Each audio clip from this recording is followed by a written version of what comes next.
Quiero dar las gracias a Almería por todo lo que está haciendo por Celia Viñas, y porque para la familia Celia Viñas era esencial.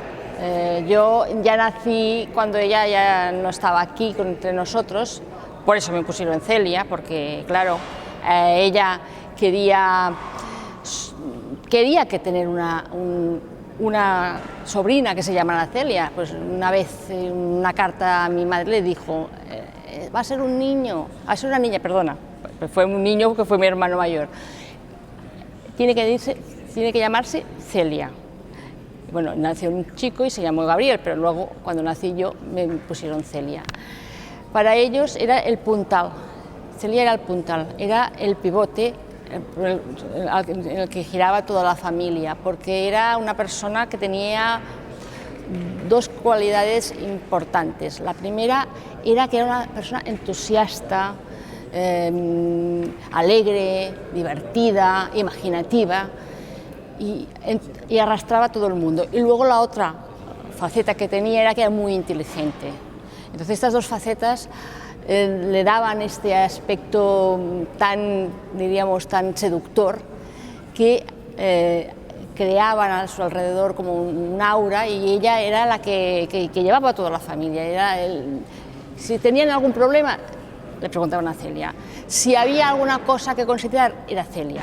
Incluso cuando ella ya no estuvo con nosotros, ya estuvo muerta, yo aún me acuerdo que mi madre, mi tía decían, ay, si estuviera aquí Celia, ay, ¿qué diría Celia? Ay, ¿qué haría Celia?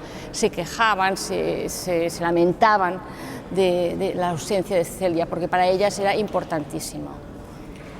¿Y con las hermanas? Bueno, las hermanas, con Gabriela, sí. con Encarna. Gabriela es tu madre, por sí, cierto, y que sí, todavía vive. Está sí, delicada, pero es muy mayor. Todavía vive, muy mayor. Sí, es muy mayor, muy mayor. Ya Encarna falleció, desgraciadamente. Sí, claro, también sería muy mayor, claro, porque se llevaban, a ver, Celia era la mayor, con Encarna 4 años y con mi madre 8 años, o sea, había diferencia. Encarna era su paje, por decirlo así, o su escudero.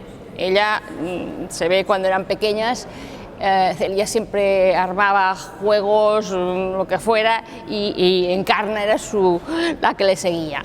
Y luego mi madre era la pequeña, y encontraban que era la mimada, la que su madre le consentía todo, la chivata, y siempre le decían, tú calla, tú eres una, ¿cómo se dice eso? Eres una chivata, no se lo digas a mamá los que hacemos, porque eran tremendas, eran tremendas. Por lo que me explicaba mi madre y mi tía, eran tremendas, la que armaban las dos. Pero también como que Celia era tan imaginativa, pues las arrastraba todas, y estaban siempre muy unidas, y siempre jugaban muchísimo entre ellas, estaban muy bien, eran muy felices, creo yo, tuvieron una infancia muy feliz gracias a este entusiasmo. Por ejemplo, Celia, cuando empezaron a ir a la escuela, iban a una escuela que estaba fuera de la ciudad, y pasaban por un descampado, y en ese descampado había unos chicos, y se ve que se metían con ellos. Pues Celia, avisaron a mi abuela y dijeron, cuidado que su hija se pega pedradas con los chicos del barrio. O sea, porque se metían con ellas, y Celia, pues no se arredraba, cogía piedras y les tiraba piedras, o sea, era tremenda, porque para atreverse con eso, con los chicos del barrio, pues hay que tener muchos arrestos. También explicaban muchísimas anécdotas referentes a su inteligencia, a su imaginación. Por ejemplo, que montó un Belén en el que puso las pirámides de Egipto, hechas por ella, porque dijo, bueno, pues si fueron a Egipto, debieron ver las pirámides, ¿o no? Lógico, pues las pirámides, por ejemplo. Y siempre tenía juegos de estos así imaginativos, creativos, siempre. También era muy mandona, según mi madre, y también algo, como diría, burlona, porque se reía de las hermanas, se reía sobre todo de Encarna, le hacía caricaturas, pero todos le aguantaban las gracias. Pero con quien tenía una relación muy especial era con el padre, ¿verdad? Sí, mantenía sí, una sí, sí, sí, correspondencia sí. con él. Con su... Y gracias a esa correspondencia hemos podido Sí. hoy tener una serie de Sí. información muy interesante sobre su forma de pensar y su forma de hacer. Sí, porque con su padre tenía no solamente un acercamiento sentimental, sino también un acercamiento intelectual. Incluso gastaban el mismo tipo de ironía, que en sus cartas a veces dices, no sé si se dará cuenta la gente cuando las lea, la ironía que hay, porque es tremenda la ironía que circula por esas cartas, porque además hay que tener en cuenta que fueron escritas en una época donde había censura, que podían abrirte la correspondencia y siempre tenían el temor de que no les mirasen las cartas y por tanto pues a veces usaban códigos o decían las cosas a medias con sobreentendidos para que el otro entendiera de qué estaba hablando. Y a veces uno no entiende y dice, ¿por qué dice este comentario? Y es por esta razón. Pero además, entre ellos dos tenían conversaciones de gran nivel intelectual, porque se entendían muy bien, muy bien. Bueno, quizás ella, me comentabas tú en otra ocasión, que tu abuelo, él estuvo en Madrid estudiando en el centro de Giner de los Ríos, lo cual ya, claro. Quizás serían unos pilares básicos quizás para ella, ¿no? Mucho, mucho, porque el ejemplo de su padre fue muy importante. Ella a veces hablaba de sus tres Gabrieles, el Gabriel que era mi padre, mi abuelo, su padre, el Gabriel Alomar, que fue su profesor de literatura, que fue un gran intelectual, una persona muy cosmopolita, con un gran mundo, que le enseñó, le introdujo en la gran literatura, y luego el Gabriel Espinar, de aquí, de Almería, y decía sus tres Gabrieles. Pero aparte de eso, es cierto que la formación de mi abuelo, que fue una formación en su momento muy renovadora en el aspecto pedagógico, influyó decisivamente en la visión de la pedagogía, del magisterio, de la enseñanza de Celia, clarísimo, clarísimo. Y además, en aquel momento, en la Escuela Normal de Mallorca, había una serie de profesores que estaban intentando cambiar las cosas y dar un sentido a la pedagogía mucho más moderno. Quiero citar a una mujer que para la que ella tenía una especial reverencia, que era Rosa Roig, que era una profesora de pedagogía, que fue represaliada en la guerra, pero que ella decía, yo quiero ser como Rosa Roig. Rosa Roig fue una mujer muy activista, hacía conferencias, daba programas de radio, bueno, hacía mil cosas. De ahí la influencia de los guiones de radio de Celia. Sí, es un poco, ella dijo, yo sigo esta línea, no quiere decir que lo hiciera igual, pero que sí la línea de Rosa Roig, que también Rosa Roig se había formado en Madrid igual, lo mismo, ¿eh? O sea, fueron una serie de gente, de profesores que hicieron mucho, pero que a causa de la guerra fueron represaliados y casi no se vio, no pudieron florecer. Bueno, y con los amigos, con el ambiente de Palma, de Mallorca. Pues cuando estaba allí, cuando llegaba era la alegría. Y entonces ella iba a visitar a los amigos, los que estaban en los pueblos, los reunía, se armaba tertulias, se iban de excursión. Y tenía amigos de todo tipo, había incluso gente de gran nivel intelectual, como ahora un filólogo valenciano, por ejemplo, Manuel Sánchez Gornet, que fue un personaje importante, un filólogo importante, o como Francesc de Borja Moll, que es coautor de un gran diccionario y de gramáticas, y eran con gente de mucho sólido, y además, aparte de eso, también con toda la intelectualidad de aquel momento, con todos los poetas de aquel momento, los poetas jóvenes o no tan jóvenes, y con todos se veía. Quiero decir que cuando ella murió, le hicieron un libro de homenaje, en el cual hay gente de tal categoría como Espriu, por ejemplo, que no todo el mundo tiene Espriu. O, por ejemplo, la María Aurelia Capmany, que fue después, si alguien se acuerda, fue una mujer importante en la transición.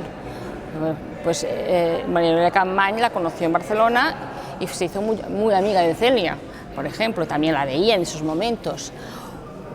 también Aurora Díaz Plaja, que fue una gran bibliotecaria y que también influyó mucho en su manera de ver los libros infantiles y todo el mundo de la biblioteca. Pues todo eso era importante. Y ahora ya la pregunta más triste y lamentable. ¿Cómo llegó el golpe de la noticia del fallecimiento de Celia? ¿Cómo se acogió ahí ese golpe tan tremendo del fallecimiento de Celia? Fue un mazazo. Fue un mazazo. Yo creo que mi abuelo ya no levantó cabeza después de eso. Y mi abuela lo pasó muy mal. Lo pasaron pero que muy mal. No sé si se recuperaron nunca. Mi abuelo poco después le declaró un cáncer y estuvo 6 o 7 años y luego ya murió, resultas de ese cáncer. Mi tía decía a ver si tenía relación con la muerte de Celia, porque fue muy seguido la noticia, pero bueno, esto es muy difícil de decir, pero seguramente que no batallase, que no luchase, quizá fue por esta sensación de falta de ilusión. Claro, es que era su puntal, era su alma, era muy joven, aún tenía mucha vida por delante, y para mi abuelo era como si dijéramos, le compensaba todo lo que había sido para él la vida, sí, además era su triunfo, porque claro, él había sido un profesor que había sido represaliado, había sido retirado, y todo su trabajo como formador de profesores se había visto pues anulado por las circunstancias de la guerra civil y la represión posterior. Entonces el triunfo de Celia fue también su triunfo, y para él era una alegría, y era muy feliz con Celia, y la muerte de Celia fue... Y tu abuela no pudo venir, cayó enferma, ¿verdad? Sí. Mi abuela también empezó a tener una etapa muy dura de falta de poderse mover, y luego, claro, yo me acuerdo aún cuando era pequeña yo, que mi abuela tenía una especie de altar montado donde había el retrato de Celia y siempre le ponía flores del jardín. Siempre había una rosa o había la flor que hubiera en ese momento la tenía puesta en un jarroncito al lado del retrato de Celia. Era como una especie de altar que le tenía montado, pero bueno, es normal, era su hija. Sí, allí presente. Sí, yo siempre la veía ahí, y claro, mi primer recuerdo, digamos, de Celia, pues el retrato aquel y la flor al lado, que claro, era el homenaje que hacía mi abuela a su hija perdida. Claro. Pues, Celia, y ahora mismo en la ciudad, allí en Mallorca, ¿qué sensación hay de Celia? Bueno, se la conoce, se la reconoce, sobre todo como poeta, curiosamente, porque sabes que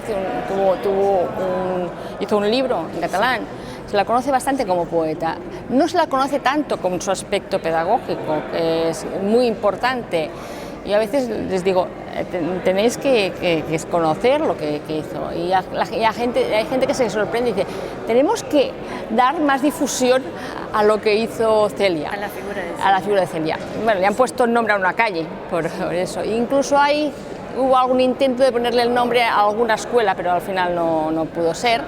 Pero sí que se la reconoce, Se le han hecho algún homenaje, se le ha editado hace unos años pocos su libro, en fin, y yo ahora estoy intentando estamos hablando de hacerle algún acto de recuerdo.